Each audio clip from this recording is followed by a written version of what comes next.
민수기 3장 1절부터 보시겠습니다. 민수기 3장 1절. 여호와께서 시내산에서 모세와 말씀하실 때에 아론과 모세가 낳은 자는 이러하니라. 아론의 아들들의 이름은 이러하니 장자는 나답이요 다음은 아비후와 엘르아살과 이다말이니 이는 아론의 아들들의 이름이며 그들은 기름 부음을 받고 거룩하게 구별되어 제사장 직분을 위임받은 제사장들이라. 네, 오늘 제목은 3장부터 4장까지 묶여져 있는 제목입니다. 레위 자손의 편성과 직무로 되어져 있어요. 그 1장과 2장이 지파별로 해서 계수 및 진 편성이라고 한다면 오늘은 3장, 4장으로 해서 레위 자손의 편성과 직무로 되어져 있습니다. 그래서 주보에 소개해 드린 대로 지금 성전 중심으로 해가지고 지금 사방 세 지파씩 12지파가 모여져 있는 것으로 되어 있어요. 모여져 있고 12지파가 지금 성막을 중심으로 해가지고 포진을 하고 있습니다. 진 위치가. 거기에 그 인원에 대한 거를 각 지파별로 해가지고 제가 소개를 해드렸는데, 동쪽, 이쪽이 동쪽이에요. 동쪽이 이쪽이기 때문에 이쪽을 녹색으로 해가지고 지금 숫자를 소개를 해드렸고, 남쪽은 빨간색으로 해가지고 소개를 해드렸고, 그 다음에 여기는 갈색으로 해서 소개를 해드렸고, 여기는 청색으로 해가지고 북쪽에 쳐 있는 지파별로의 숫자가 좀 소개가 되어져 있어요. 그럼 헷갈리지가 않죠. 색깔별로 해놨기 때문에. 여기서 우리 왜 이런 색깔로 구분했다 했냐면 우리 말씀운동의 미음, 그 다음에 쌍시오, 그 다음에 이응, 이 색깔이 그렇게 되어 있어요. 우리 말씀운동 서원교회 우리 교회에 보시는 대로 요 머리 그 모음이 이 자음이 거기다 해가지고 색깔별로 해놨잖아요. 근데 이거를 이제 만드신 분이 말씀운동이라고 하는 그거를 뭔가 역동적으로 이거 진행이 돼야 되니까 아이디어가 모르긴 몰라도 음행 오행설에 의해 가지고 이게 추나추동이라고 하는 그런 그 원리로 해가지고 색깔을 준 것 같아요. 뭐 아마 해 아래에서 보게 되면 천지를 이제 하나님께서 운행하다 했을 때 백도와 황도 태양계의 그 자리오고 그 다음에 달에 궤도하고 그 다음에 이제 뭐 12별자리의 그 조화를 가지고 하늘의 섭리를 이제 보여주시죠. 그러면 그것이 땅에 비춰져 가지고 그 운동이 땅에 영향을 미치도록 되어져 있어요. 우리 성경에서는 그거를 근본적으로 해가지고는 하늘에서 이루어진 뜻과 땅에서 이루어진 뜻을 일반 계시적으로 보여주는 사건이죠. 다 해 아래의 사건이지만 지금 우리들이 보고 있는 하늘과 우리들이 보고 있는 땅과 이 두 가지가 지금 소개가 되어져 있는 거기 때문에 어떻게 이 땅에서 이것이 이루어지고 있는지 이거를 우리가 이제 우리 교회의 교패로 해가지고 사용을 하고 있습니다.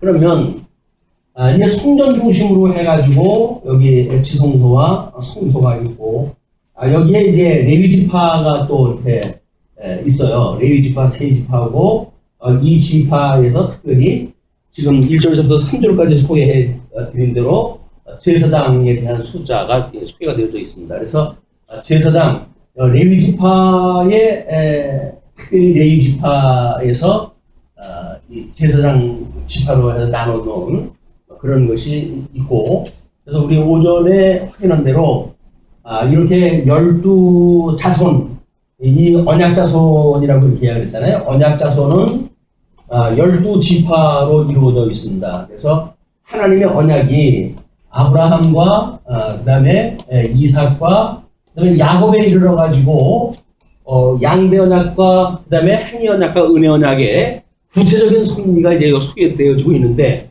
이 야곱으로 인해 가지고 12지파가 이제 출생이 되어졌고 12지파의 자손들 70명이 애굽으로 내려간 겁니다. 애굽으로 내려갔다가 400년 만에 70명의 식구가 내려가 가지고 60만이라고 하는 엄청난 백성으로 해가지고 생육 번성하게 되어진 거예요. 그때 하나님께서 아브라함과 이삭과 야곱 12에게 언약했던 그 언약을 기억을 하시고 이들을 출애굽을 시키는 사건이 우리 출애굽기로부터 해가지고 지금 레위기를 공부했던 그런 내용입니다. 그러니까 지금 하나님께서 이렇게 언약자손이라고 하는 하나님의 그 나라의 자손을 이루어 가시는 그런 것이 12지파를 중심으로 해가지고 이루어졌고 출애굽을 했을 때에 이 장자, 모든 장자를 하나님께서 치시잖아요. 그 중에 이스라엘 백성들만 하나님께서 장자를 멸하시는 것을 이제 용서할 때 해주십니다. 그렇기 때문에 이 장자는 곧 하나님의 것으로 되어져 있어요. 모든 장자는 하나님께 마땅히 드려야 되는 거예요. 그런데 하나님께서 이 장자를 죽이지 않으셨기 때문에 하나님께서는 이 장자를 대신해서 하나님의 사람들을 대속물로 이제 받기를 원하셨는데 그 인물을 레위지파로 해가지고 대신 받은 겁니다. 그래서 이 사람들은 기업도 없고 오직 하나님을 섬기는 일에 그냥 일을 살아가야 되는 거야. 다른 거 기업을 해가지고 자기네들의 일상적인 삶이 없고 오직 하나님을 섬기는 일만 한다. 물론 이 12지파는 가나안 땅에 들어가가지고 땅을 정복을 갖다 해야 되고 그 다음에 그 왕을 세워가지고 나라를 확장하는 하나님 나라를 이루어가는 그 일을 해야 되겠죠. 그 하나님 나라를 이루어가고 그 다음에 이 성전이 예수 그리스도에 대한 예표이기 때문에 성전을 섬기는 레위지파, 그것이 하나님의 의로서 지금 우리 예수 그리스도를 예표로 해서 보여주는 하나님의 나라의 모습입니다. 양대 언약에 대한 이야기들이에요. 그래서 이 양대 언약이 실질적으로 지금 이제 우리 1장, 2장에서는 12지파의 인구가 소개가 되어졌고 그 다음에 이제 3장, 4장에서는 레위지파의 숫자가 소개가 되어지는 거예요. 이 레위지파를 아마 오전에는 이거를 섬기는 자라고 이렇게 이야기해서 섬기는 자. 이 섬기는 자라고 하는 거는 뭐 우리 성전을 섬기는 자니까 성전은 예수님이고 예수님을 섬기는 자가 결국은 예배자입니다. 예배자. 그래서 우리 성도들의 궁극적인 신앙의 결국은 예배로 끝이 나요. 예배로. 그래서 우리 예수님 오셨을 적에는 예수님이 십자가에 죽으시고 부활하심으로 해가지고 실체적인 제사를 드리신 예배를 갖다 드린 거죠. 예수 그리스도의 제사 그것이 성전으로 해가지고 우리 제물로 해가지고 돌아가시고 이거 죽으심 그다음에 성전으로 해가지고 부활하시고 그리고 제사장으로 해가지고 승천하심 이것이 예수 그리스도의 실체적인 제사야. 이 제사를 믿는 성도들이 어떻게 믿음으로 예배를 드리는가 이것이 시대적 변화에 의해 가지고 이제 우리가 구분을 할 수가 있습니다. 그래서 초대교회 때 하나님의 말씀이 성경이 완전히 형성되기 전에 이때는 신약성경이 완성되기 전이니까 결국 예수님의 이 사건을 직접적으로 기억을 하고 모일 때마다 떡을 띄고 뭐 이렇게 함으로 해가지고 이걸 기억을 했어요. 이것이 초대교회 때라고 한다면 성경이 지금 우리들이 보고 있는 66권으로 해가지고 형성됐을 때 이때는 이미 성경 66권이 하나님의 이 제사 예수 그리스도의 제사로 해서 하나님 앞에 드리는 제사의 모든 것이 소개가 되어졌단 말이에요. 이거를 성령이 오시고 성도들에게 이 하나님의 이 예수 그리스도에 대한 하나님에 대한 이런 것들을 소개하는 것이 성령의 역사예요. 주님의 몸된 교회가 이제 이루어지는 이런 맥락에서 이게 이루어집니다. 그런데 초대교회 때 이 형성이 되어질 때의 교회의 예배 형식은 나름대로 해가지고 뭐 교훈 중심으로 우리가 되어지는지 몰라요. 그래서 성도들이 어떻게 이렇게 대적자들의 공격, 뭐 더군다나 뭐 초대교회 때는 적어도 313년까지는 로마 제국에 의해서 그 무한 공격을 받을 때니까 그런 가운데 이들이 하나님을 섬기는 그런 그 일들이야말로 예수님의 이 실체적인 제사를 그대로 본받던 그런 그 제사의 모습이었죠.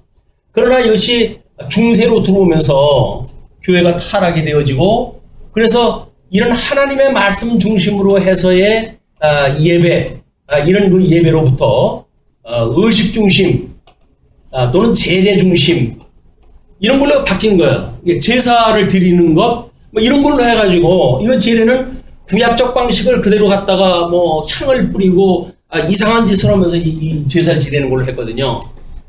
이걸로 해가지고 하나님의 말씀이 왜곡되어지고 하나님께 되어진 예배가 왜곡되어지고 이렇게 되어졌을 때 하나님께서 이 중간 사이 이런 어두운 시대를 우리가 암흑 시대라고 이렇게 이야기를 하는 겁니다. 하나님을 알만하는 것이 하나님을 경배하는 이런 것이 예수 그리스도의 죽으심과 부활과 승천이라고 하는 구약 성경에서 언약되어졌고 복음서에서 성취되어진 이거 말씀을 중심으로 우리가 예배가 드려져야 되는데 그게 아니라 여기에서 어떤 의식, 제례 이런 방식을 뽑아내 가지고 우리가 그런 뭐 여기다 제단을 차려놓고 그리고 예배하는 방식으로 해가지고 예배를 드렸어요. 그게 소위 천주교 뭐 로만 캐톨릭의 제사 이제 예배의 방식입니다. 그래서 우리 이 로만 캐톨릭의 그 예배의 방식을 보게 되면 전부 의식 중심인 거예요. 이게 의식 중심. 그래서 여기는 목사들의 특징이 없어요. 전부 이 뭐 교회에서 나름대로 사제들을 세워가지고 의식서에 의해 가지고 예식서에 의해 가지고 진례를 갖다 하는 거거든요. 이건 미사라고 이렇게 이야기를 해요. 진례 중심. 이건 미사라고 이렇게 이야기를 하는데 진정 메시지가 있는 미사가 아니라 이 진례 방식에 따른 미사를 드리는 것이 지금 로만 카톨릭의 그런 방법이다. 종교 개혁이 일어난 거예요. 이런 방식으로 한단다.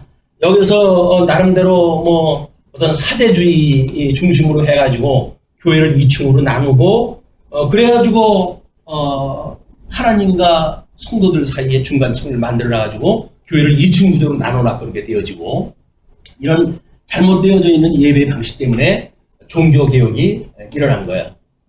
이 종교개혁은 이런 어떤 예배의 방식에 대해서 이 초대교회 때 거를 그대로 끌어오는 것이 이것이 종교개혁이에요.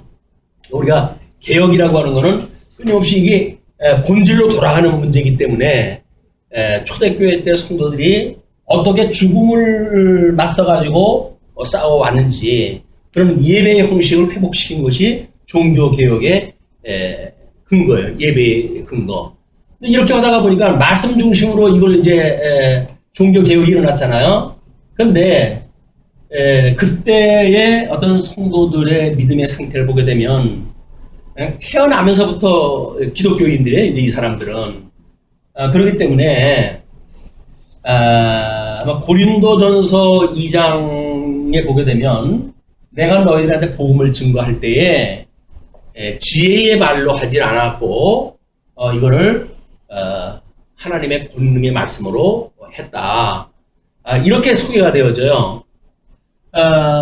근데 이제 그것만 보게 되면 복음을 증거할 때 이렇게 뭐 성경을 연구하다 해가지고 뭐 이렇게 설명하고 그런 방식이 아니라 예수를 믿으라. 그러면 너와 내 집이 구원을 얻으리라. 이런 간단한 메시지. 예수님이 구약에 언약되어진 그리스도다라고 하는 걸로 가르쳐주는 이런 어떤 아주 예수 그리스도의 것을 우리가 간단하게 해서 십자가 도라고 이렇게 얘기하는데 십자가의 도. 예수님의 십자가에 대한 사건, 죽으심과 부활에 대한 거를 이야기함으로 해가지고 그들은 감동을 받고 예수님을 믿었어요. 그런데 그 2장 1절서부터 쭉 내려가다 보게 되면 6절쯤인가 얘가 되면 그러나 하고 나와요. 그러나 이렇게 어떤 선포적인 복음, 십자가의 도, 그런 간단한 메시지의 중심이 선포되어졌을 때 믿음이 어린 사람들은 그거 가지고 충분히 구원을 갖다 받을 수가 있는 거예요. 그러나 사단의 공격이 이제 집요하게 되어지고 확장이 되어지다가 보게 되면 이런 단순한 복음을 가지고는 끝까지 가기 어렵습니다. 왜냐하면 성경에 여러 가지 이제 자기네들이 모르고 있는 논리를 가지고 이제 사단이 공격을 해보고 그럴 거 아니겠어요. 그렇기 때문에 성경이 66권 우리가 사실이 그러한가요?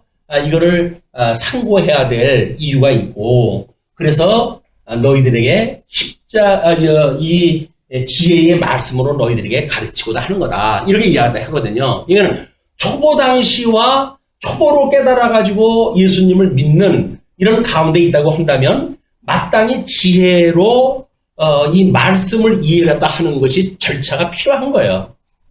혹자는 예수님 당시에 간단히 예수만 믿으라고 소개했다 했음에도 불구하고 복음이 증거가 되어졌는데 그래 유난스럽게 66권을 통전적으로 봐야 된다는 걸 처음서부터 이렇게 해야 된다는 건 그러냐 이렇게 이야기하다 하거든요. 근데 하나는 알고 둘은 모르는 거예요. 왜냐하면 사도 바울도 처음에 복음을 증거할 때는 간단한 걸로 복음을 증거해서 접근이 되어져요. 그 아덴에서의 그 경우를 보게 되면 여러 신전들이 있었는데 그 신전 앞에 모르는 신이라고 하는 그 신패가 붙어져 있는 그걸 보고 너희들이 모르는 신에게 예배를 갖다 드린다고 했는데 그 모르는 신에 대하여 내가 알게 하겠다 라고 해가지고 예수 그리스도의 십자가를 갖다 쭉 설명하다 합니다. 그러면 여러 신이 있는 그 가운데 모르는 신이라고 했고 그 모르는 신이라고 하는 것에 예수님을 끼워가지고 설명할 때 했으니까 어떻게 보게 되면 우리가 상대적인 입장에서의 복음이라고 이해할 수가 있잖아요. 이 사람들이 믿는 여러 신들 중에 이름이 모르는 신인데 그 이름이 모르는 신에 대한 걸 내가 소개를 하겠다 이렇게 이야기를 했으니까 그래서 종교다원주의적인 어떤 그런 입장으로 쉽게 접근을 갖다 한 사례가 있습니다. 그러나 이런 그 아덴에서의 그런 그 방법이 2차 전도 여행쯤 가게 되면 그 고린도 교회에 대한 사도 바울에 대한 어떤 관심이라든지 애정이라든지 하는 건 말도 못해요. 거기서 그 방해를 받고 심지어 교회 방문에 대한 걸 거절까지 당하는 이런 치욕적인 과정이 있었음에도 불구하고 고린도 후서까지 기록으로 함으로 해가지고 복음의 본질을 소개했던 그런 사도 바울의 이치를 보게 되면 이런 십자가의 도라고 하는 이것이 외연을 점점 확장을 해야 이것이 66권의 전 성경이 말하고자 하는 그리스도 이걸 우리가 이제 깨닫게 되어지는 거예요. 그럼 어떤 사람은 구약에 대한 걸 통해 가지고 예수 그리스도 직접 소개를 했다 했죠. 신약 성경이 기록되어질 때는 구약 성경을 가지고 나에 대하여 증거하라고 예수님이 이야기를 했으니까 이 십자가의 도에 대한 거를 구약 성경을 풀어서 설명하다 했어요. 그러나 예수님이 오셔가지고 이제 내가 와가지고 이루는 거 이것이 예수님의 제자들이 이제 신약 성경을 기록을 한다 했는데 신약 성경을 가지고 십자가의 도를 이해하는 것이 예수님 말씀만 맞다나 여자가 낳은 자 중에 우리 세례 요한이 가장 큰 자다. 그러나 천국에서는 지극히 작은 자가 그보다 더 크다. 이렇게 이야기를 했잖아요. 그 이야기는 구약에서 나타났던 선지자들보다 신약 예수님을 앞서가지고 왔던 세례 요한이 이제 예수님을 직접 본 선지자니까 그러니까 이 요한이 큰 자라고 이렇게 이야기를 했지만 예수님이 십자가의 도를 완전히 이루시고 저 제사를 이루시고 그래서 하나님의 나라가 이루어졌을 때 이 하나님의 나라의 부름을 받은 이 성도는 이미 예수 그리스도의 죽으심과 부활을 체험한 사람들이란 말이에요. 이 사람들은 요한보다 훨씬 큰 사람들이 이게 예수님이 표현했던 그 방식의 절차가 그렇기 때문에 구약 성경을 가지고 예수님을 아는 방법이 있죠. 물론 우리 사도행전에서도 보게 되면 이제 그 성경을 잘 아는 사람들이, 히브리 사람들이 성령을 세례를 받지 않고도 구약 성경을 통해서 예수를 그리스도로 증거하잖아요. 그렇게 했을 때 내가 세례를 받았느냐? 근데 난 세례를 받은 적도 없다. 이렇게 이야기를 했더니 그에다가 세례를 이제 주어가지고 그 안수했던 헌물로 해가지고 세례를 받게 하고 그리고 그가 본격적으로 예수 그리스도를 증거하는 일들이 벌어지고 그런단 말이에요. 성경 진리라고 하는 그거는 핵심적인 것이 있다고 하지만 66권이라고 하는 방대한 성경을 가지고 증거하는 일이기 때문에 이것이 어떤 범위로부터 우리가 이걸 이해하는가 이걸 우리가 통전적인 이해라고 이렇게 이야기를 하는 겁니다. 이게 통전적 이해. 성경 66권을 한 권의 책으로 봤을 때 어떠한 우리를 미혹하려고 하는 권세들도 우리들의 통전적인 성경 해석 방법을 가지고 있으니까 부분적인 걸로 하는 공격이 안 돼요. 이제 우리는 66권 전체를 가지고 우리가 이 하나님 또는 예수 그리스도의 도를 갖다가 깨우쳐 가고 있기 때문에 어떤 부분적인 성경을 가지고 뭐 진리니 비진리니 이런 거 공격으로 해야도 이제 안 됩니다. 과거에 뭐 우리 종교 개혁이 일어났을 적에도 이 말씀으로 되어졌지만 이런 성경 신학적 완성도가 없었잖아요. 그렇기 때문에 여기서 이제 나름대로 이 어떤 교리 중심으로 해가지고 교육이 되어진 거예요. 사람들은 모르고 이걸 확대된 개념으로 설계는 해야 되겠고 어둠의 세월로 해가지고 중세를 갖다 거쳐오면서 사람들이 종교 의식을 가지고 있을지 몰라도 거의 예수님을 모르는 상태니까 그들을 어떻게 이 교육을 갖다 하겠는가. 그래서 교리 교육에 신경을 쓰게 되어진 겁니다. 그래서 웨스트민스터 신앙 고백을 만들어서 출생하고서부터 어렸을 때 끊임없이 그걸 외우게 하고 깨닫게 하고 해가지고 한 것이 웨스트민스터 신앙 고백에 대한 필요에 의해서 만들어진 것들이에요. 그러니까는 아이들은 성경을 다 읽을 수는 없어요. 또 통전적으로 이해할 만큼 성경 신학이 그렇게 발전도 안 돼 있었어요. 그러니까 이렇게 선배들이 봤을 때에 뭔가 깨달은 바를 교리 문답식으로 해가지고 정리가 되어져서 이것만 잘 붙들고 있으면 성경에서 말하고자 하는 교리를 너희들이 다 배울 수가 있는 거다 라고 해가지고 그때 당시는 필요 불가결한 그런 그 조건들입니다. 성경을 일일이 가르칠 수는 없어요 이제. 그리고 그들에게 뭐 66권 성경을 언제 가르쳐줘 가지고 이 사람들이 뭐 이런 교리적인 내용들을 알 수가 있겠습니까? 그냥 그들에게 결국은 교리 교육 중심으로 해가지고 오늘까지 온 거예요. 근데 이제 근대에 들어와가지고 뭐 자유주의, 신비주의 이런 그 많은 미혹의 교파들이 만들어지고 성경의 어떤 신화와 뭐 이런 걸로 인해 가지고 완전히 성경을 신화책처럼 이제 만들어가고 또는 단순히 역사적 예수를 만들어가지고 세속적인 예수 그리스도를 이야기함으로 해가지고 예수 그리스도의 신성을 부인하는 이런 데까지 온 거예요. 이제 이 자유주의라고 하는 공격자들에 의해서 이렇게 의해가지고 이제 근대에 지금 종교개혁 이후에 진행이 되어져 왔는데 이런 그 미혹자들이 끊임없이 생기고 이런 교리적인 교육을 가지고 방어할 수가 없어요. 그렇기 때문에 하나님께서 성경 신학이라고 하는 이런 그 시대를 주신 겁니다. 그래서 이건 어지간하게 되면 성경은 66권을 통전적으로 이해해야 된다고 봐요, 사람들이. 뭐 부분적인 성경 몇 구절을 가지고 뭐 교훈 중심으로 해가지고 이래야 된다, 저래야 된다라고 하는 그거는 실이 없어요. 그리고 그건 당위성도 없습니다. 또 성경이 믿음으로 산다는 건 그렇게 믿는 게 아니거든요. 이거는 성경 신학적인 걸로 해가지고 철저하게 이 말씀 중심에 이걸로 우리가 종교 개혁의 완성을 높이는 그런 일이다. 근데 종교 개혁이 어떤 교회론적으로 보게 되면 교회의 근본적인 권위 또는 교회의 권위에 대한 교리 또는 교회관에 대한 조직 뭐 이런 걸 이제 우리가 종교 개혁을 일으키는 말이에요. 왜냐면 교황 중심에서 성경의 권위로 해가지고 바꿨고, 그다음에 이 교리라고 하는 것도 어떤 그 공로 중심의 신앙 세계로부터 이신칭이라고 하는 이런 그 놀라운 그런 그 복음의 핵심을 간판을 해가지고 이걸 이제 우리 이루어 나가도록 했고, 그 다음에 사대주의라고 하는 이중교회로 만들어간 잘못되어져 있는 교회 조직을 철저하게 만인제사장이라고 하는 이런 그 이름으로 해가지고 우리는 종교개혁이 일어난 거예요. 그런데 그동안 500년의 세월이 흘렀는데도 불구하고 만인제사장이라고 하는데 반대로 할 사람은 없어요. 왜냐면 뭐 공짜로 해가지고 제사장이라는데, 또 왕 같은 제사장이라는데 뭐 어떤 겸손한 마음이 있어가지고 이걸 거절하겠어요? 이거 당연히 저는 왕 같은 제사장이라고 그러죠. 그런데 왕 같은 제사장이라고 하면 제사장 같은 제사장을 해야지. 예수님 오셨을 때 또는 다니엘서의 예언이 이루어질 때 철저하게 이 제사장들이 역할을 못한 그런 어떤 역사의 골자구들이 있는 거예요.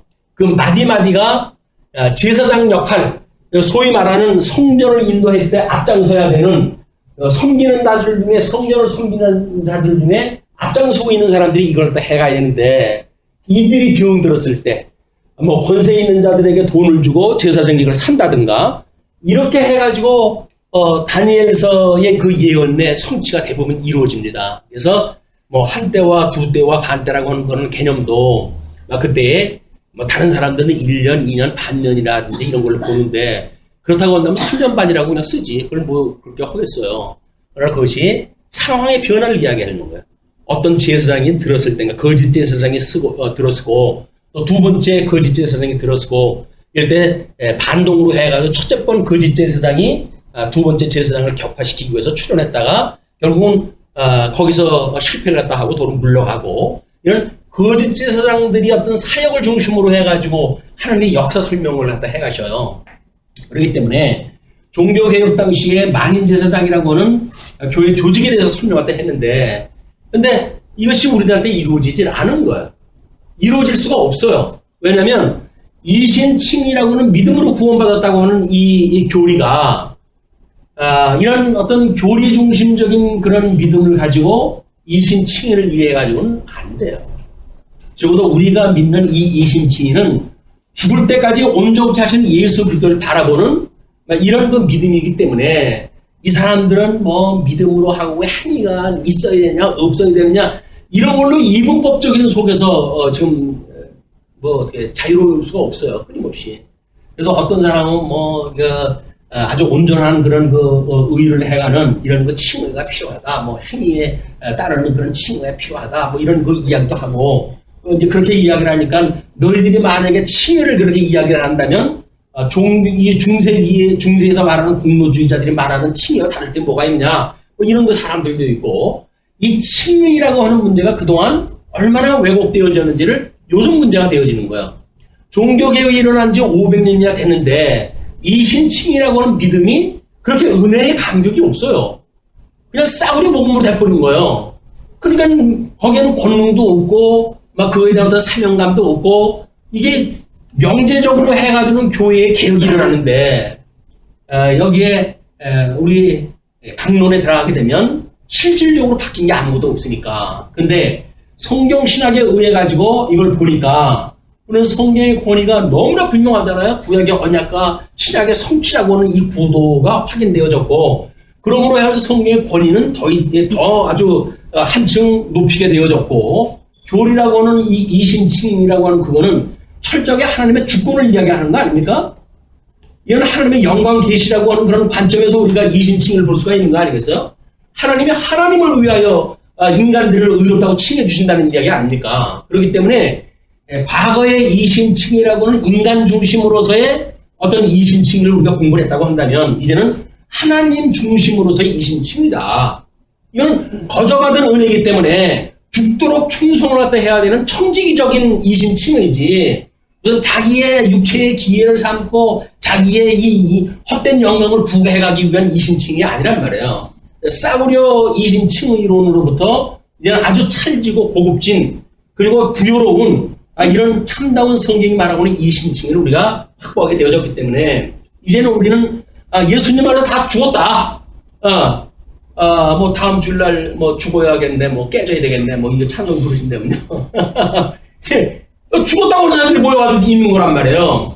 그런데 헛된 영광을 뭘 그렇게 해가지고 그걸 우해가지고 뭐 대영화를 꿈꾸고 만문이즘이 뭐 판배해져 있고 그리고 교회 안에서 완전히 상하의 개념으로 해가지고 이중 구조가 만들어지고 종교 개혁에 일어난 것들이 하나도 돼 있는 게 없어요. 근데 우리는 비로소 이것이 위로는 하나님을 사랑하고 이웃을 내 몸같이 사랑하라고 하는 그런 믿음의 이치를 우리가 깨달았고 그렇기 때문에 이제는 우리는 정말 이 이신층위는 이건 말로 다 할 수 없는 은혜의 선물이다 라고 하는 것이 확인되어진 거예요. 다시 뭐 그렇게 말하지 않는 데가 어디 있겠어요. 다 은혜의 선물이라고 이야기를 하지. 근데 은혜의 선물을 받고 그렇게 할 수는 없잖아요. 은혜의 선물을 받았는데 그걸 가지고 갑질을 갖다 합니까? 그걸 가지고 만문이즘을 갖다 꾸려갑니까? 그걸 가지고 아들한테 목사직을 갖다 물려줍니까? 안 되는 거예요. 그게 말이 안 되는 거예요. 은혜로 받았다고 그러면서 왜 무슨 계산이 앞서가지고 아들한테 물려주지 않으면 안 된다고 생각이 들까요? 이미 혈육적 생각으로는 많은 되어진 거예요. 세속주의가 이미 교회를 갖다 붙들고 있는 거예요. 그렇기 때문에 많은 사람들이 뭐 바벨론에 이제 포로가 되어진 교회라는 둥 이렇게 해가지고 세속화에 대한 거를 경계 메시지를 계속 지금 교계의 책들에서 나오고 그렇습니다. 근데 이런 걸 말씀으로 해가지고 위기의식을 못 느낀다고 한다면 우리는 종교개혁 500년을 맞는 원년에 이제 이 500년 금년 2017년이 500년에 적어도 이 종교개혁의 완성도를 높이는 일 이걸 다른 걸로 바꿔가지고 이 해결되는 문제가 아니라니까요. 이걸 바꿔가지고 무슨 뭐 체제 개혁한다든지 이게 단순한 논리를 가지고 되는 문제가 아니에요. 종교 개혁은 이미 500년 전에 시작이 됐어요. 그 완성도를 어떻게 높이느냐가 이 관건이지. 이걸 다 무시하고 다른 뭐 주제를 가지고 하겠다? 그 뭘 어떻게 하겠다고요?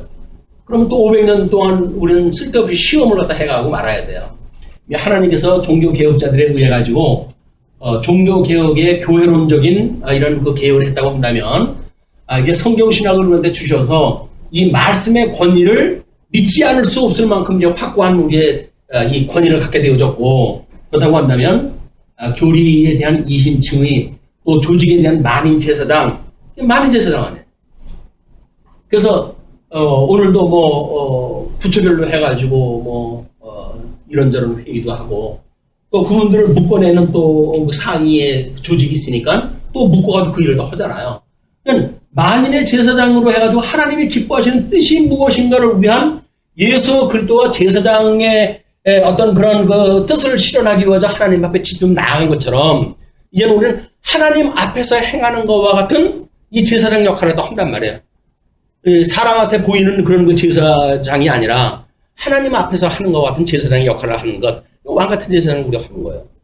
완성도 높은 몸된 교회의 어떤 조직, 이것이 우리 말씀운동 서원교회 계시의 영광을 배우고 익히는 교회, 하나님 의의 영광을 배우고 익히는 교회, 기업의 영광을 배우고 익히는 교회의 이상을 가지고 우리가 끊임없이 배우고 익히는 이런 과정을 해가는 일이다. 이거를 섬기는 자, 이 제사장 중심으로 해가지고 지금 2000년 역사가 이렇게 바뀌어져 가는데, 과연 섬기는 자가 뭐냐, 뭐 이런 것들에 대한 문제가, 겨우 어떤 여기서 사제주의자들이 이야기하는 것처럼 그런 걸로 설명을 해가지고 이것이 안 된다. 그런 관점으로 보시게 되면 나머지는 뭐 숫자라든가 이런 걸로 되어져 있기 때문에 제가 레위인들도 거기 무라리 족속에 대한 인원, 게르손 족속에 대한 인원, 고핫 족속에 대한 인원 다 기록하다 해드렸어요. 그리고 이따 보게 되면 300명의 차이가 나요. 그것이 모세와 아론과 아들들이라고 하는 제사장 그룹으로 해서 300명이 포함되어지게 되면 성경의 모든 숫자가 맞게 되어집니다. 요 도표를 먼저 보시고 나머지 거는 이제 성경을 읽어 나갈 거예요. 지금부터. 자, 그러면 4절서부터 5절서부터 10절까지 레위인의 임무가 소개가 되어지죠.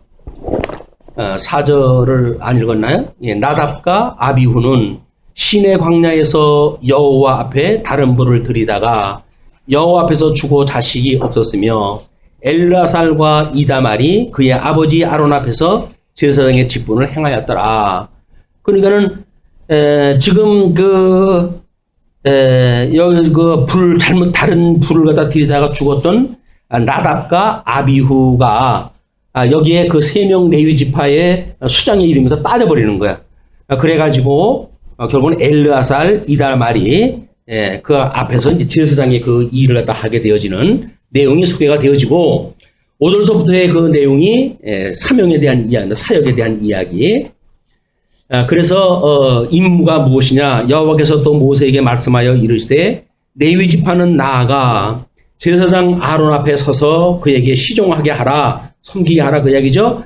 그들이 회막 앞에서 아론의 직무와 온 회중의 직무를 위하여 회막에서 시무하되 곧 회막의 모든 기구를 맡아 지키며 이스라엘 자손의 직무를 위하여 성막에서 시무할지니 너는 레위인을 아론과 그의 아들들에게 맡기라. 그들은 이스라엘 자손 중에서 아론에게 온전히 맡겨진 자들이니라. 맡겨진 자예요. 맡겨진 자. 이미 우리는 생명권을 주장할 수가 없어요. 왜냐하면 하나님 앞에 장자가 이미 죽는 것이 정한 이치의 심판으로, 모든 심판으로 장자가 죽어야 되는데 하나님께서 이스라엘 백성들은 장자를 살려주셨단 말이야. 그러면 이를 속전이 필요한 거예요. 그 속전을 레위 지파를 받으셔가지고 우리 속전을 대신 받으셨다. 그 이야기는 우리가 장자를 칠 때 우리가 다 죽었다고 하는 선언이에요. 예수님을 믿으면서도 아직도 내가 살았다고 이야기를 한다면 그건 예수님을 믿는 게 아니에요. 예수님을 믿는다는 이야기는 자기 부정입니다. 철저하게. 나는 죽어서 없고 그 이야기거든요. 근데 뭐 나는 더 깨져야 되겠고 뭐 이제 죽어야 되겠고 이제 그런 찬송을 부른다고 한다면 아직 죽지 않았다고 하는 전제하에 이제 그런 이야기를 하는 거니까 그래서 그 찬송이 맞을는지 어떨는지 모르겠어요. 다만 우리 신앙 고백적으로 안 죽었으면 지금이라도 완전히 깨져야 되겠다 뭐 이런 믿음의 어떤 다짐으로 이해를 다 하고 해석이 필요하지 않을까 이런 생각이 듭니다. 자 그러면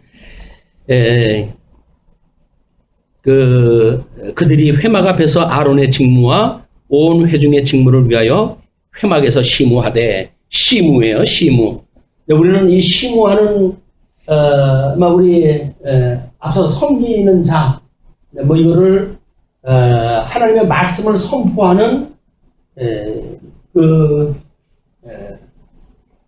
목양회가 있고, 그다음에 이거를 하는 장로들의 모임인 치양회가 있고, 그리고 섬기는 일을 하는 집사회가 있단 말이에요.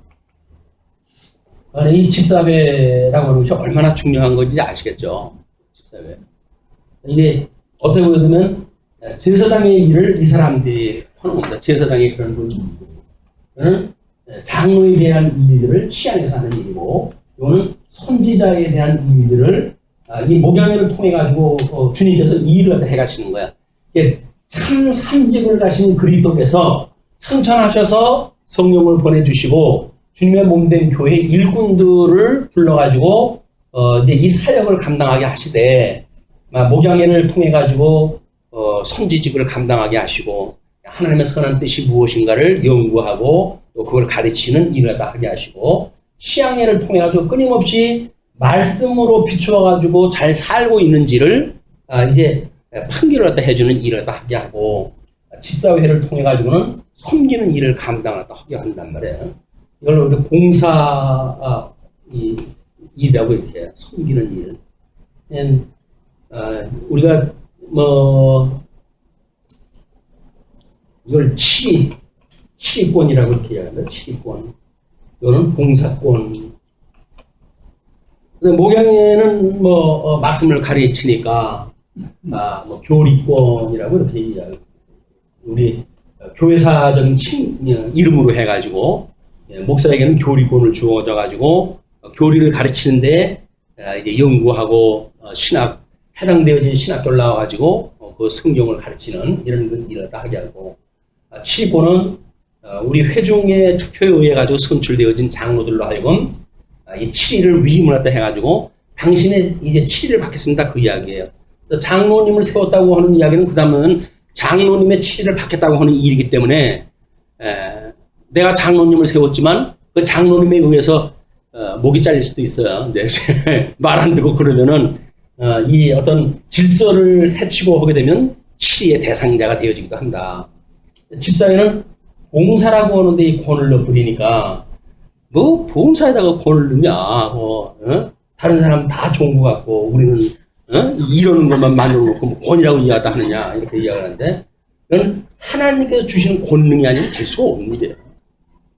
이거를 세상적으로 봤을 때 이건 교회에 뭐 한두 명밖에 없는 거예요. 요거는 교회 뭐 30명 대표로 해가지고 나오니까 이것도 소수예요. 근데 집사는 다수 아니에요. 그래, 마치 뭐 어떤 일부러 먹으려고 뭐 이런 거 붙여놓은 게 아니야 이렇게 이야기를 하는데, 우리 성령이 임하시면 너희들이 권능을 얻고 이 집단 자체가 땅끝까지 이르러 복음의 증인이 되어진 사역을 갖다 하는 거거든요. 그러니까 개인이 뭘 갖다 사역을 한다는 그런 개념이 아니라 주님의 몸된 교회가 이 일을 갖다 한다는 거예요. 땅끝까지 복음이 증거가 되어야 되는데 이걸 섬기는 권능을 성령께서 주시지 않으면 뭐 내 거 아깝지 않은 사람이 어디 있어요. 그러니까 내 거가 아니라고 이야기하는 그거는 세상을 거스릴 수 있는 믿음이 없으면 할 수가 없는 거예요. 그렇기 때문에 이거는 권능이라니까요. 주님께서 주신 거라고 믿어지고 이건 내 거 아니에요 라고 하는 시인이 없으면 내 거 가지고 봉사할 수가 없어요. 자비를 가지고 어떻게 합니까? 이거야말로 주님께서 주신 권능이다. 이거는 정말 비밀이 있는 권능이에요. 이거 권능은 마치 장로가 되니까 무슨 완장 두르고 뭐나 된 것처럼 이야기했다 하니까 가시적으로 해가지고 권능 같아. 이게 실권이라고 하는 권이 그렇지 이래도 이걸 권리 정도로 이해하다 한단 말이에요. 권한 뭐 이런 걸로 해가지고. 근데 말하는 이 권은 하나님께서 주신 권능으로 본다는 거예요. 그러니까 이 치리를 사랑으로 치리하지 않으면 장로가 아니에요. 주님의 몸된 교회 성도들에게 이래라 저래라 해가 주관을 또 하게 되면 이건 성도가, 이 장로가 아니에요. 장로는 뭐예요? 그냥 섬김으로 해가지고 다스리는 거예요. 그걸 우리가 봉주치원이라고 그러지 않았어요. 섬김으로 해서 다스려야 되는데 이 세상의 완장처럼 생각이 드니까 갑질을 갖다 하는 거예요. 이게 이제는 내가 대표야. 뽑기는 누가 뽑았는데? 성도가 뽑았는데. 근데 또 이게 항존직이네. 항존직이라고 하는 교회에 항상 있어야 되는 직임이에요. 장로 한 번 되면 영원히 장로라고 하는 개념이 아니라 항존, 늘 항상 존재하는 직임이란 말이에요. 그렇기 때문에 시무에 대한 권한은 우리 성도들에 의해 가지고 끊임없이 확인이 돼야 돼요.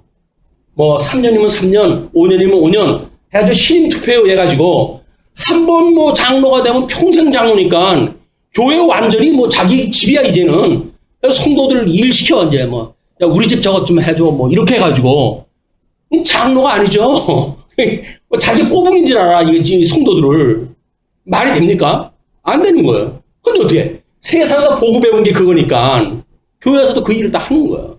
근데 이 권능이 정말 성령께서 주신 권능이라고 한다면 하늘 떠받듯이 떠받들어요. 성도들을 귀하게 여기고 그들을 위해 가지고 일일이 신방을 갖다 하고 보살피고 이런 일로 한단 말이에요. 이게 요즘 같은 시간 바쁜데 그걸 내가 왜 가요? 뭐 좀 젊은 사람 가까운 사람 보내지 라고 이야기해가지고 목사 말도 안 들어. 이제 뭐 목사가 시킨 건 아니지만 목사가 이렇게 장로님 이렇게 좀 이걸 돌아보셔야 되지 않겠습니까? 그러면 내가 그걸 왜 해요? 뭐 이렇게 이야기.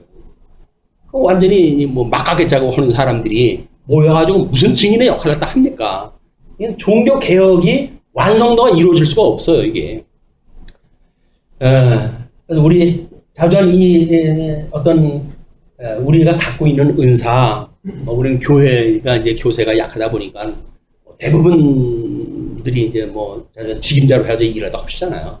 임시직이든 종신직이든 이런 것들이 이런 거에 의해서 우리가 감각을 자꾸 익히는 일이다. 이렇게 해야 증인의 삶이 뭔지를 알고 시무한다 그러는데 시무라고 하는 그 이야기는 여기 맡겨진 업무를 갖다가 시행을 갖다 해야 시무지. 하나님께서 맡긴 일을 안 하고 지가 일 만들어가지고 자기 마치 어떤 사조직을 갖다 운영하듯이 이렇게 하는 거는 참다운 교회가 아니에요. 성경에서 말하는 교회론이 아니에요. 하나님을 섬기는 도도 아니다. 지금 우리 신년에 들어서게 되면 뭐 우리 교회에 대한 이제 정관에 의해 가지고 쭉 공부를 했다 하잖아요. 마침 민수기 공부가 되어져 가지고 우리는 상 공부를 했다 하는 겁니다. 성경에 비춰 가지고 그래서 이번 해에는 그 교육이 없어요. 네. 왜? 민수기 그냥 읽어나가면 이게 다 교육이니까. 그래서 실질적인 교육이 우리한테 되어질 거라고 보여집니다.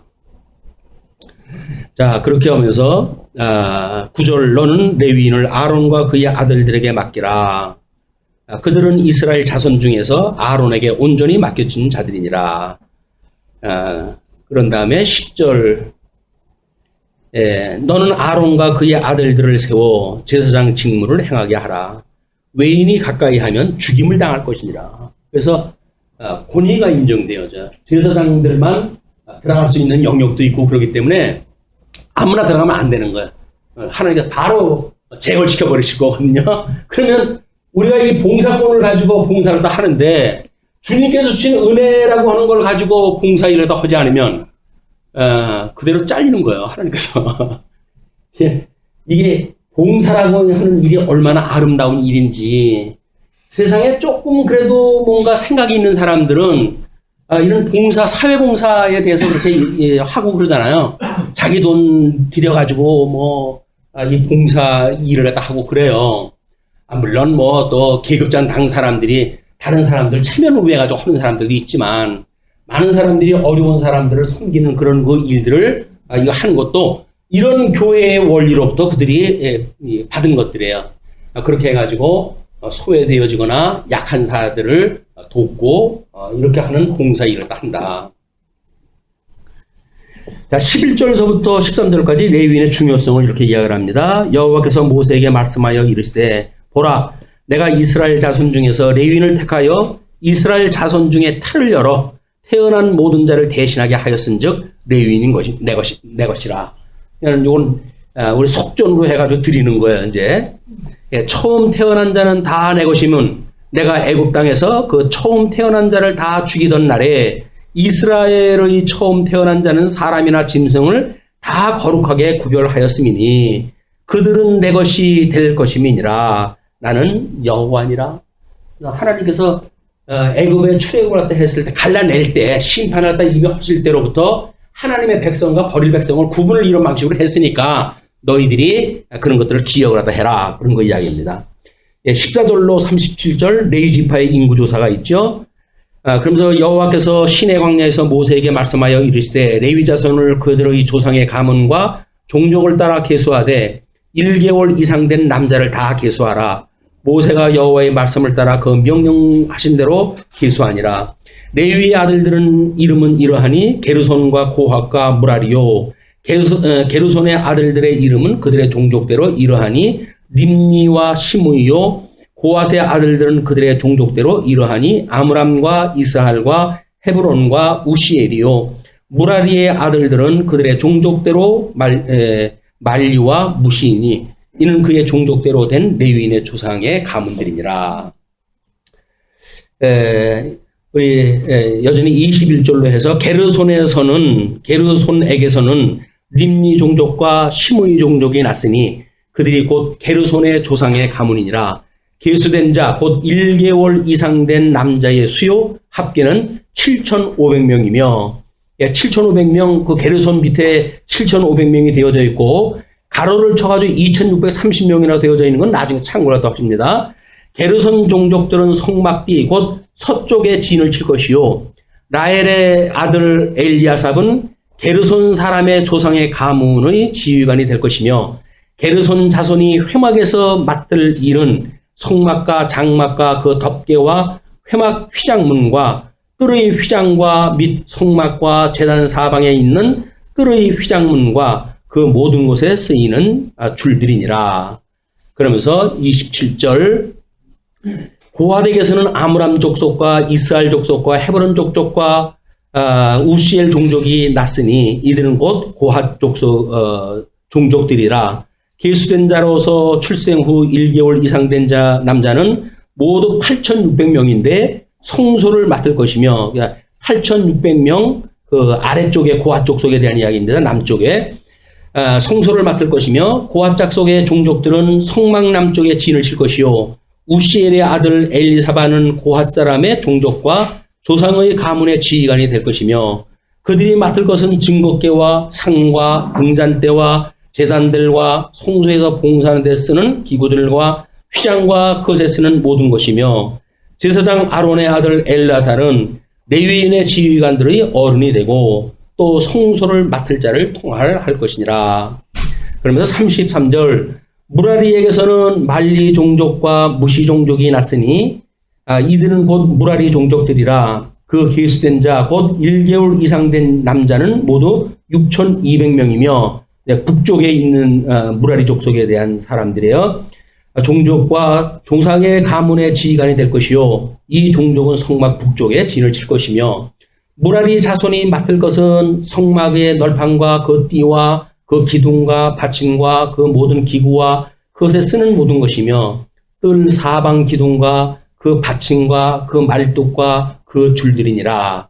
그래서 37절까지 레위지파의 인구조사가 되어졌고 38절에서 39절은 모세와 제사장들의 위치와 임무가 소개되어집니다. 성막 앞 동쪽 곧 회막 앞 해돋는 쪽에는 모세와 아론과 아론의 아들들이 진을 치고 이스라엘 자손의 직무를 위하여 성소의 직무를 수행할 것이며 외인이 가까이 하면 죽일지니라. 그래서 모세와 아론이 여호와의 명령을 따라 레위인을 각 종족대로 회수한즉 1개월 이상 된 남자는 모두 22,000명이었더라. 그래서 22,000명이 이제 포함이 되어지고 40장서부터 43절까지 40절서부터 43절까지 모든 지파의 장자들이 계수가 되어집니다. 여호와께서 또 모세에게 이르시되 이스라엘 자손의 처음 태어난 남자를 1개월 이상으로 다 계수하여 그 명수를 기록하라. 나는 여호와라. 이스라엘 자손 중 모든 처음 태어난 자 대신에 레위인을 내게 돌리고 또 이스라엘 자손의 가축 중 모든 처음 태어난 것 대신에 레위인의 가축을 내게 돌리라. 모세가 여호와께서 자기에게 명령하신 대로 이스라엘 자손 중 모든 처음 태어난 자를 계수하니 1개월 이상으로 계수된 처음 태어난 사람의 총계는 22,273명이었더라. 그래서 그 하나님 앞에 바침받는 레위인의 숫자가 제사장의 숫자보다 많아요. 그렇죠? 그러면서 이제 44절부터 51절 보시게 되면 초태생을 대신하는 레위 지파가 소개가 되어집니다.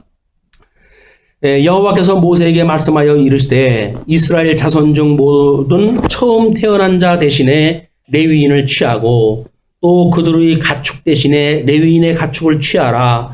레위인은 내 것이라. 나는 여호와니라. 이스라엘 자손의 처음 태어난 자가 레위인보다 273명이 더 많은즉 속전으로 한 사람의 5세겔씩 받되 성소의 세겔로 받으라. 한 세겔은 20계란이라. 그 더한 자의 속전을 아론과 그의 아들들에게 줄 것이니라. 모세가 레위인으로 대속한 이외의 사람들에게서 속전을 받았으니 곧 이스라엘 자손의 처음 태어난 자에게서 받은 돈이 성소의 세겔로 1365세겔이라. 모세가 이 속전을 여호와의 말씀대로 아론과 그의 아들들에게 주었으니 여호와께서 모세에게 명령하신 것 같으니라. 여기에서 지금 그 숫자에 대한 그 이야기는 레위 지파가 12지파에 의해 가지고 이제 드려지는 이 장자를 대신해서 주는 거기 때문에 이 장자의 수가 이제 나와야 돼요. 이 숫자가 레위 지파의 숫자고 같으면 모르겠는데 이게 적었단 말이에요. 적으니까 적은 숫자를 사람으로 준 걸로 끝나니까 모자라니까 여기서 속전이라고 하는 이 성전 세겔로 해가지고 레위 지파에게 주라는 그 이야기입니다. 그래서 뭐 전부 환가를 갖다 했을 때 동등한 숫자가 되어진 거예요. 레위 지파가 장자의 숫자만큼 되어졌기 때문에 하나님 앞에 다 드린 바가 되어졌다.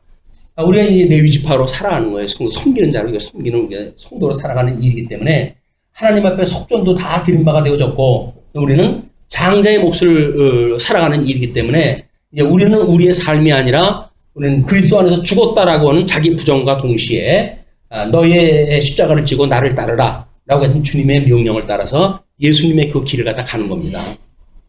자, 그러면서 4장을 보시게 되면 그 1절부터 20절까지 고핫 자손의 계수와 직무가 소개가 되어져요. 또 여호와께서 모세와 아론에게 말씀하여 이르시되 레위 자손 중에서 고핫 자손을 그들의 종족과 조상의 가문에 따라 짓게 할지니 곧 30세 이상으로 50세까지 회막의 일을 하기 위하여 그 역사에 참가할 만한 모든 자를 계수하라. 1개월 이상으로 계수했던 숫자와 30세에서부터 50세까지 했던 그런 그 숫자가 두 가지가 소개가 되어야 되는 거죠. 고핫 자손이 회막 안에 지성물에 대하여 할 일은 이러하니라.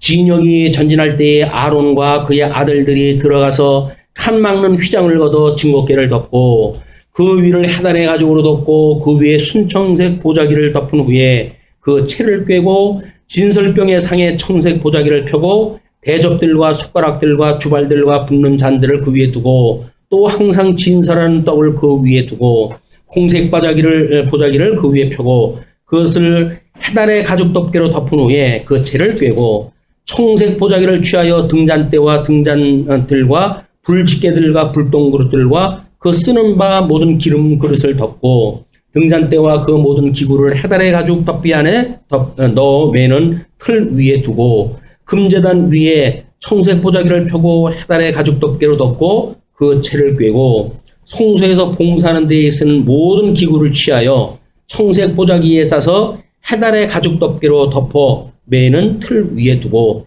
제단의 재를 버리고 그 제단 위에 자색 보자기를 펴고 봉사하는 데 쓰는 모든 기구 곧 불 옮기는 그릇들과 고기 갈고리들과 부삽들과 대야들과 제단의 모든 기구들을 두고 헤단의 가죽 덮개를 그 위에 두고 그 채를 꿰 것이며 진영을 떠날 때에 아론과 그의 아들들이 성소와 성소의 모든 기구 덮는 일을 마치거든 고핫 자손들이 와서 맬 것이니라. 그러나 성물은 만지지 말라. 그들이 죽으리라. 회막 물건 중에서 이것들은 고핫 자손이 맬 것이며 제사장 아론의 아들 엘르아살이 맡을 것은 등이와 태우는 향과 항상 드리는 소제물과 관유이며 또 장막 전체와 그 중에 있는 모든 것과 성소와 그 모든 기구니라. 그러면서 17절 계속됩니다. 여호와께서 또 모세와 아론에게 말씀하여 이르시되 너희는 고핫 족속의 지파를 레위인 중에서 끊어지게 하지 말지니 그들이 지성문에 접근할 때에 그들의 생명을 보존하고 죽지 않게 하기 위하여 이같이 하라. 아론과 그의 아들들이 들어가서 각 사람에게 그가 할 일과 그가 맬 것을 지휘하게 할지니라. 그들은 잠시라도 들어가서 성소를 보지 말라. 그들이 죽으니라. 그래서 일을 갖다 하더라도 보지 못하는 이런 경계를 갖다 하는 겁니다. 여호와께서 또 모세에게 말씀하여 이르시되 게르손 자손과 그 조상의 가문과 종족에게 따라 계수하되 30세 이상으로 50세까지 회막에서 복무하는 봉사할 모든 자를 계수하라.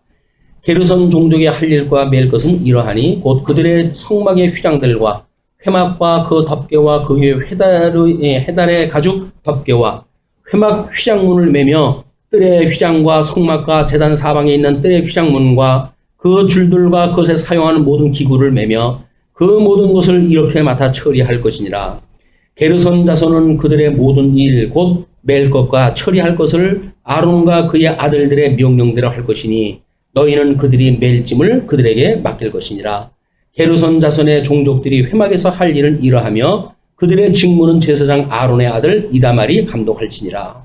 29절로 33절 무라리 자손의 계수와 직무가 소개가 되어집니다.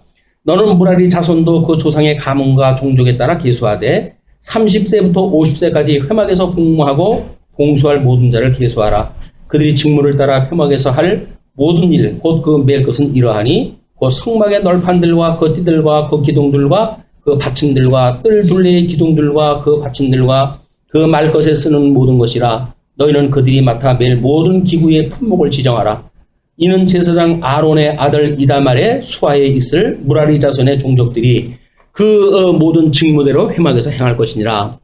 모세와 아론과 회중의 지도자들이 고핫 자손들을 그 종족과 조상의 가문에 따라 계수하니 34절부터 49절까지 실무를 담당한 레위인의 총 계수가 이제 소개가 되어집니다. 30세부터 50세까지 회막에서 복무하고 봉사할 모든 자, 곧 그 종족대로 계수된 자가 2,750명이다. 2,750명이라고 하는 그 숫자는 지금 앞에 있는 숫자, 레위 지파의 앞에 있는 숫자, 그거는 한 살서부터의 숫자라고 그러지 않았어요. 그 뒤에 가로를 치고 숫자를 갖다 넣어드리는 숫자가 있는데 그것이 30세로부터 50세에 이르는 숫자들이에요. 이는 모세와 아론이 여호와께서 모세에게 명령하신 대로 회막에서 종사하는 고아인의 모든 종족 중 계수된 자니라.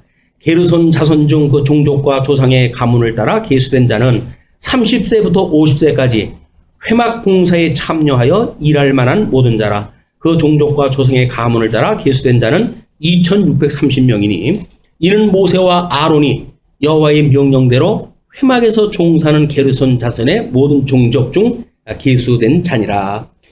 무라리 자손의 종족 중 그 종족과 조상의 가문을 따라 계수된 자는 30세부터 50세까지 회막에서 공무하고 봉사할 모든 자라.